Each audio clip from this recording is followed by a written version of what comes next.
तभी तो जो आप लोग पूजा करते हो तो आपके पीछे इंद्र आकर खड़ा हो जाता है। वो नहीं चाहता कि आप पूजा करो। क्यों? अगर आपका पुण्य इंद्र से अधिक हो जाएगा तो आपको इंद्रासन मिल जाएगा, उसको छोड़ना पड़ेगा। शर्त यही है कि जिसका सबसे अधिक पुण्य होगा वही इंद्र के सिंहासन पर बैठेगा। इसीलिए जब आप पूजा करते हो तो आपके पीछे इंद्र खड़ा रहता है, और जैसे ही आसन से आप खड़े होते हो, आसन को छोड़ते हो, उसी समय आपके आसन पर इंद्र बैठ जाता है और आपके द्वारा किया गया पुण्य सारा अपने साथ ले जाता है। तो फिर आप लोग सोच रहे होंगे पंडित जी फिर अभी तक पूजा करने का फायदा क्या? तो एक नियम है। वैसे पंडित जी आपकी पूजा करवा रहे हैं, हमारे अग्निहोत्री जी और हमारे कान्हा भैया जब पूजा करवा रहे हैं तो आखिर में पूजा के बाद ही आपसे कहते होंगे यजमान आसन के आगे जल डालो, रोज जल आंखों से लगाओ फिर उड़ जाओ। ऐसा क्यों कहा जाता है? क्योंकि महाराज वैदिक काल में वैदिक परंपरा रही है कि महाराज जब यजमान का पुण्य महाराज वहां आसन पर है तो यजमान से पंडित जी कहते हैं जल आगे रखो, आसन के नीचे डालो, आंखों से लगा लो, उड़ जाओ। इससे क्या होगा? बोले जो भी आपने पुण्य किया है वो सारा पुण्य आपको मिलेगा और वो पुण्य परमात्मा को अर्पण हो जाएगा, और जब परमात्मा को अर्पण हो जाएगा तो उस पुण्य का फल आपको मिल जाएगा महाराज। पर अगर आप ऐसा नहीं करते हैं तो आपका सारा पुण्य इंद्र ले जाते हैं। इसलिए पूजा करें, घर में आप राम नाम की माला भी करते हो ना, अगर घर में आप महाराज कोई हनुमान चालीसा, गीता महाराज गीता जी का पाठ करते हैं या फिर देवी चालीसा, शिव चालीसा भी पढ़ते हैं या कोई सी भी पूजा करते हैं तो जल का कलश लेकर बैठो, साथ में संकल्प करके पाठ करो। कैसा संकल्प करना है? कुछ नहीं पता है ना संकल्प का मंत्र तो मत बोलिए, बस इतना बोलिए कि मैं अपना नाम, अपना गोत्र, किस दिन कर रहे हो वो वार। अच्छा, इंग्लिश महीने नहीं चलेंगे, हिंदी चलेंगे, ये भी ध्यान रखना है। कौन सा महीना? बोले मार्गशीर्ष। कौन सी तिथि आज? पूर्णिमा है। आज गुरुदेव श्री दत्त जी महाराज की बड़ा सुंदर जन्मोत्सव महाराज जयंती है, और यहाँ आज लापसी भी महाराज गौशाला में बताई गई है। भगवान श्री दत्तात्रेय जी महाराज की कृपा हम सब पर खूब सारी हो और खूब महाराज उनकी कृपा में हम ऐसे ही धर्म से जुड़े रहे। बोलो भक्त और भगवान की। तो संकल्प का कर्म ध्यान रखना है, कुछ नहीं, नाम, गोत्र, समय, प्रातः काल या सायंकाल या मध्याह्न काल, जिस समय में पढ़ रहा हूं तो प्रातः काल, तिथि, महीना, संवत्सर। वैसे तो संकल्प में पंडित जी मंत्र नहीं बोलते, पंडित जी समय बोलते हैं पूरा। पंडित जी मंत्र सुनना आप ध्यान से, जब संकल्प करवाते हैं तो पूरा वो मंत्र जो है वो समय बोल रहे हैं। कौन सा मनवंतर? वैवस्वत मनवंतर है।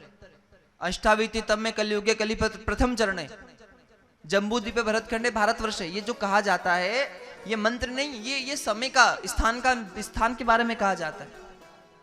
कौन सा मनवंतर चल रहा है? ये वैवस्वत मनवंतर है। बड़ा विचित्र। आप भी कैसे महाराज कहो भागवत महापुराण की।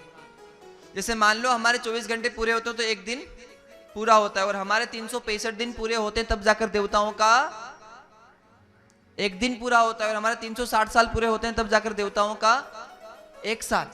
वैसे हमारे कितने युग हैं? 4 युग। चारों युग जब पूरे होते हैं तब जाकर बनती है एक चतुर्युगी, और चारों युग का अवधि मानी जाती 40-41 साल। कितने साल? 40 से 41 वर्षों के बीच में चारों युगों की अवधि को माना जाता है। और संत कहते हैं चारों युग जब पूरे हो जाते हैं, चारों युग जब एक बार पूरे बीत जाते हैं तो एक चतुर्युगी बनती है। और ये चारों युग जब 71 बार बीत जाएं, कितनी बार? जैसे एक सेकंड का कांटा 60 बार घड़ी में घूमता है, कितनी बार घूमता है? तब जाके 1 घंटा